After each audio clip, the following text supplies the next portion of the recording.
The Tomb by H.P. Lovecraft. In relating the circumstances which have led to my confinement within this refuge for the demented, I am aware that my present position will create a natural doubt of the authenticity of my narrative.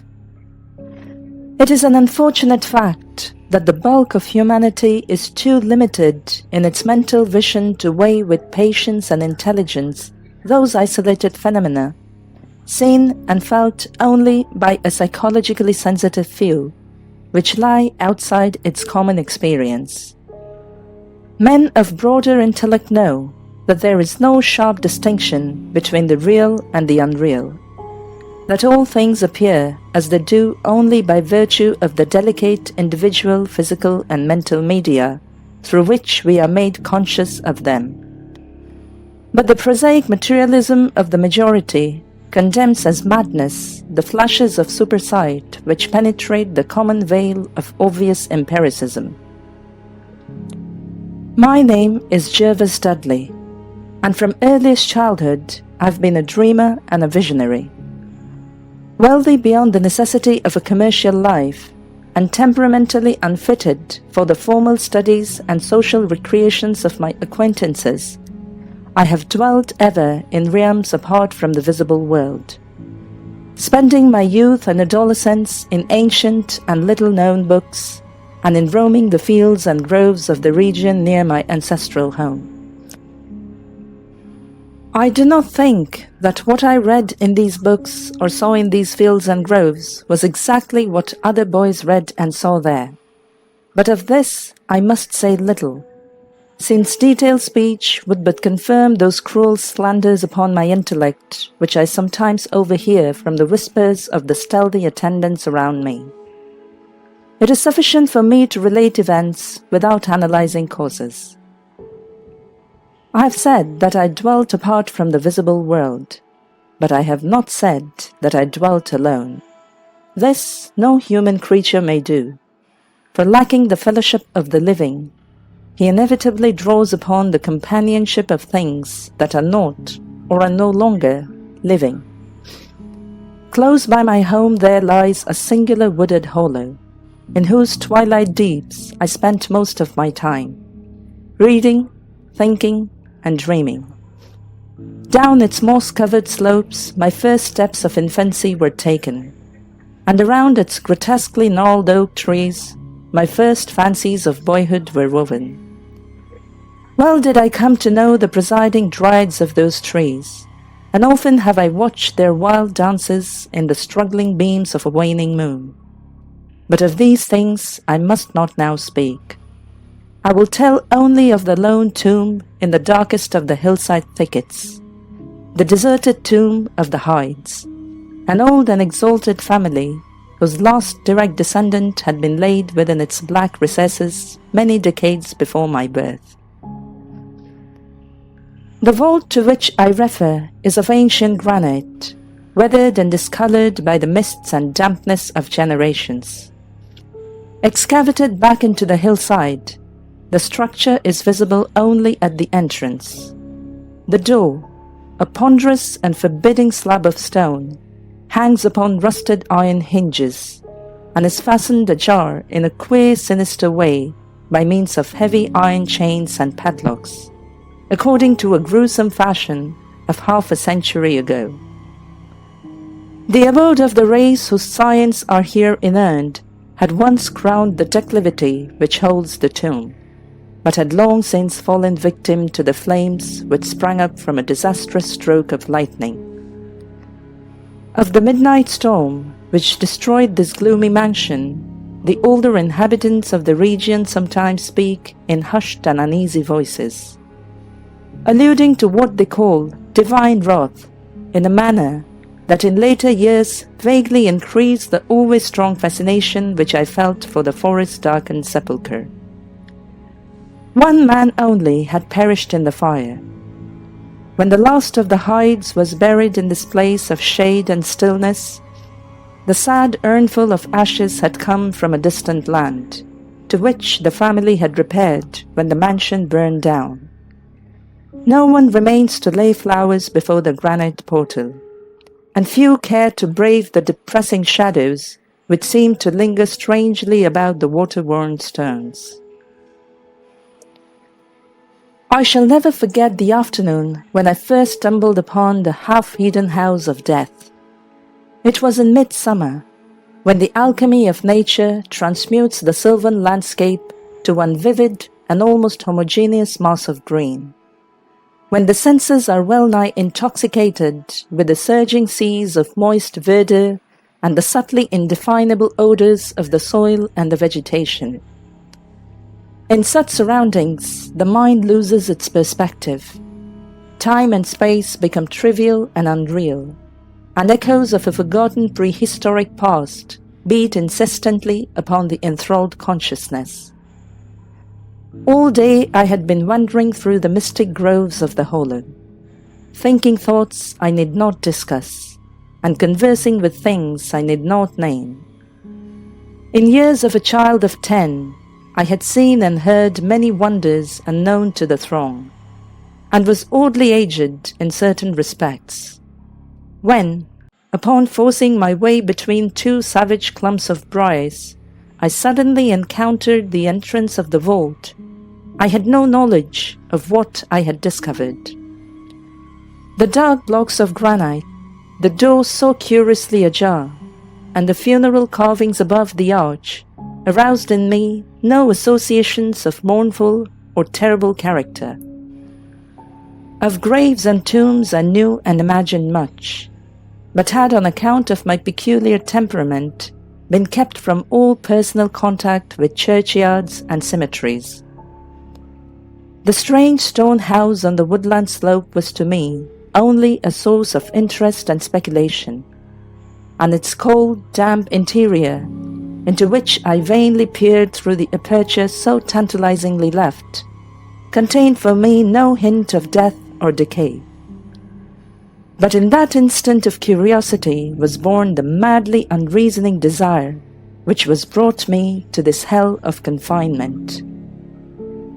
Spurred on by a voice which must have come from the hideous soul of the forest, I resolved to enter the beckoning gloom in spite of the ponderous chains which barred my passage. In the waning light of day, I alternately rattled the rusty impediments with a view to throwing wide the stone door, and essayed to squeeze my slight form through the space already provided. But neither plan met with success. At first curious, I was now frantic. And when in the thickening twilight I returned to my home, I had sworn to the 100 gods of the grove that at any cost I would someday force an entrance to the black, chilly depths that seemed calling out to me. The physician with the iron-grey beard who comes each day to my room once told the visitor that this decision marked the beginning of a pitiful monomania. But I will leave final judgment to my readers when they shall have learnt all. The months following my discovery were spent in futile attempts to force the complicated padlock of the slightly open vault, and in carefully guarded inquiries regarding the nature and history of the structure. With the traditionally receptive ears of the small boy, I learned much, though an habitual secretiveness caused me to tell no one of my information or my resolve. It is perhaps worth mentioning that I was not at all surprised or terrified on learning of the nature of the vault. My rather original ideas regarding life and death had caused me to associate the cold clay with the breathing body in a vague fashion, and I felt that the great and sinister family of the burned-down mansion was in some way represented within the stone space I sought to explore. Mumbled tales of the weird rites and godless revels of bygone years in the ancient hall gave to me a new and potent interest in the tomb, before whose door I would sit for hours at a time each day. Once I thrust a candle within the nearly closed entrance, but could see nothing save a flight of damp stone steps leading downward. The odor of the place repelled, yet bewitched me.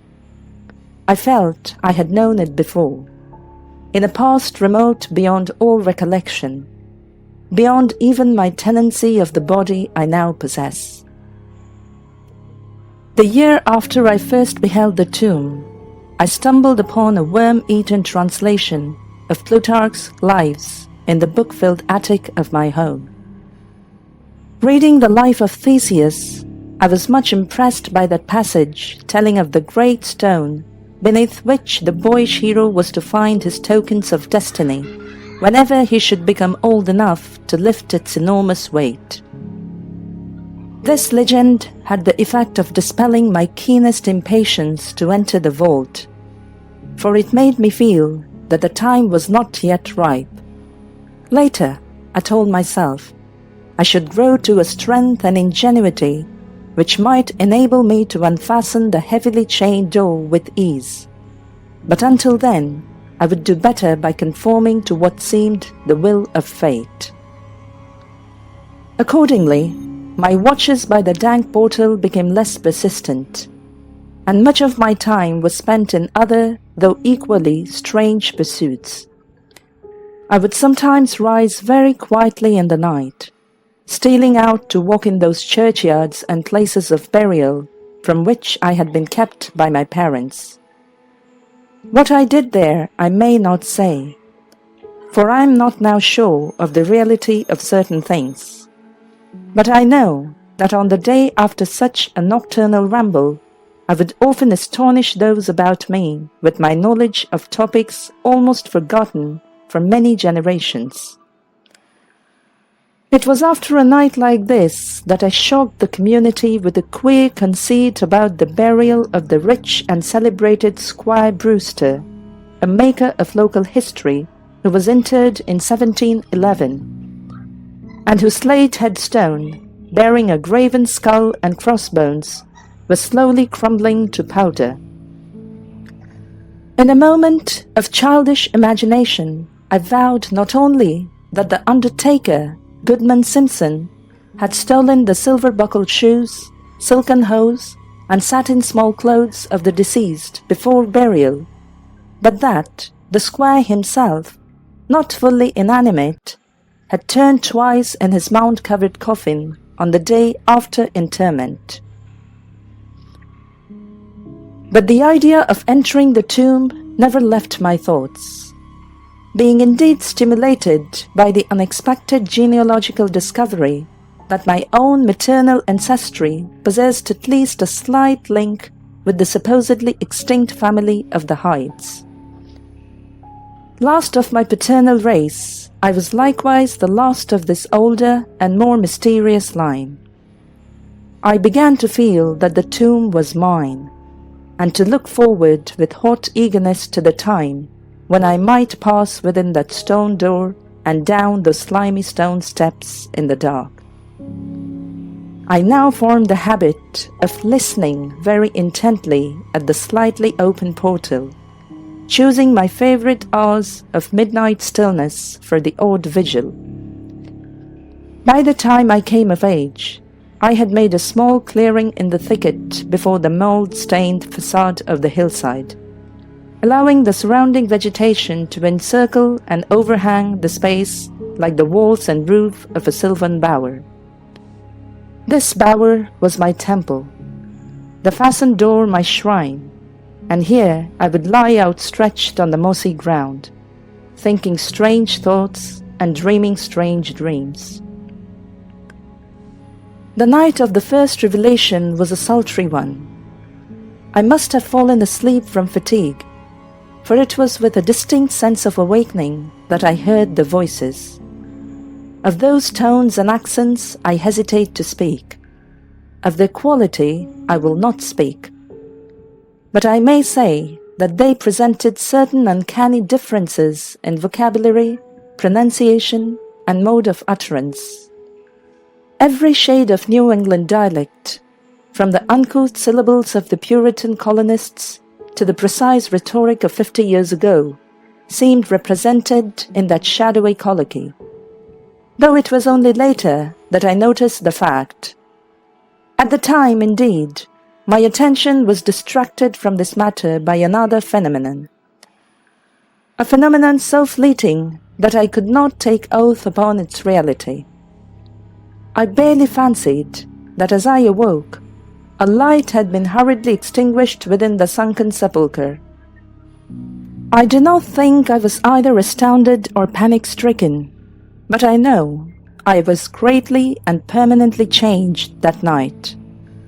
Upon returning home, I went with much directness to a rotting chest in the attic, wherein I found the key which next day unlocked with ease the barrier I had so long stormed in vain. It was in the soft glow of late afternoon that I first entered the vault on the abandoned slope. A spell was upon me, and my heart leaped with an exultation I can but ill describe. As I closed the door behind me and descended the dripping steps by the light of the lone candle, I seemed to know the way.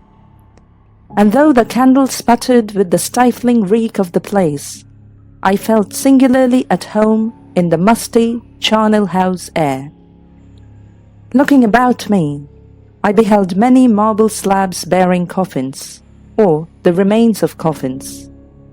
Some of these were sealed and intact, but others had nearly vanished, leaving the silver handles and plates isolated amid certain curious heaps of whitish dust. Upon one plate I read the name of Sir Geoffrey Hyde, who had come from Sussex in 1640 and died here a few years later. In a conspicuous alcove was one fairly well-preserved and untenanted casket, adorned with a single name, which brought to me both a smile and a shudder. An odd impulse caused me to climb upon the broad slab, extinguish my candle, and lie down within the vacant box. In the grey light of dawn, I staggered from the vault and locked the chain of the door behind me. I was no longer a young man, though but 21 winters had chilled my bodily frame. Early rising villagers who observed my homeward progress looked at me strangely, and marvelled at the signs of ribald rivalry which they saw in one whose life was known to be sober and solitary. I did not appear before my parents till after a long and refreshing sleep. Henceforward, I haunted the tomb each night, seeing, hearing, and doing things I must never reveal. My speech, always susceptible to environmental influences, was the first thing to succumb to my change, and my suddenly acquired archaism of diction was soon remarked upon. Later, a queer boldness and recklessness came into my demeanour, till I unconsciously grew to possess the bearing of a man of the world, despite my lifelong seclusion. My formerly silent tongue waxed voluble with the easy grace of a Chesterfield or the godless cynicism of a Rochester.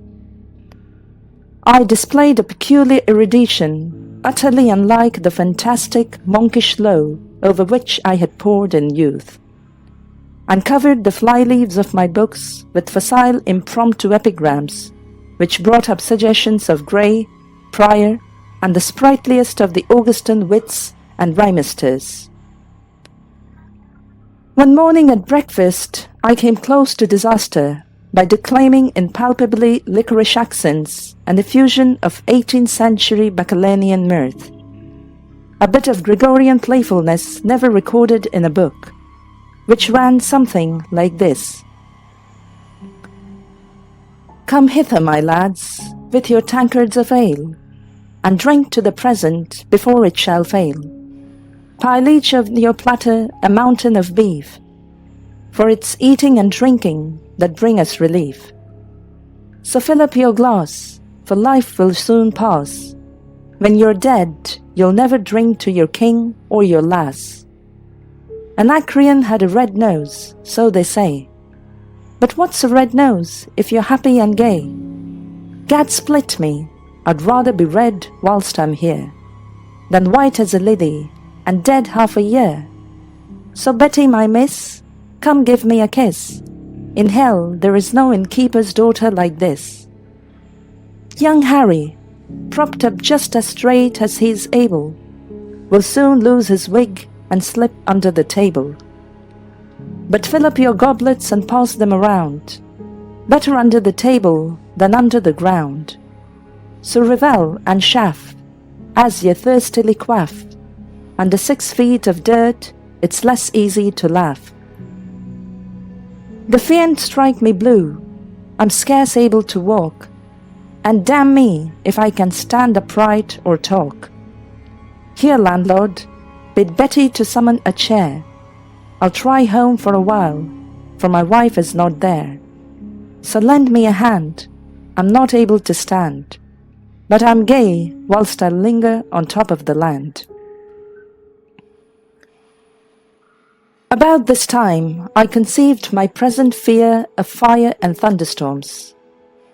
Previously indifferent to such things, I had now an unspeakable horror of them, and would retire to the innermost recesses of the house whenever the heavens threatened an electrical display. A favourite haunt of mine during the day was the ruined cellar of the mansion that had burned down, and in fancy I would picture the structure as it had been in its prime. On one occasion, I startled the villager by leading him confidently to a shallow sub-cellar. Of his existence I seemed to know, in spite of the fact that it had been unseen and forgotten for many generations.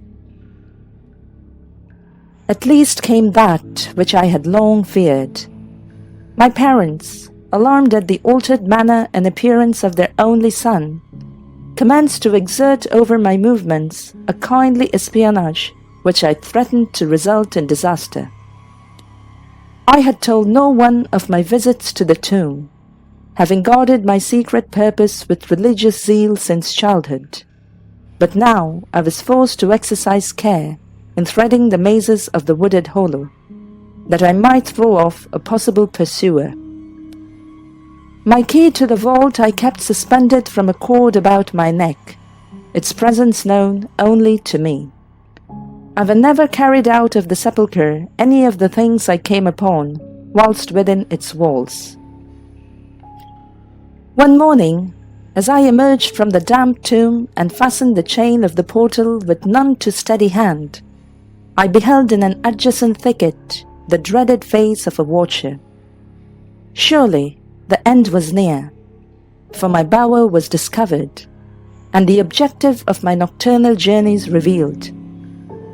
The man did not accost me, so I hastened home in an effort to overhear what he might report to my careworn father.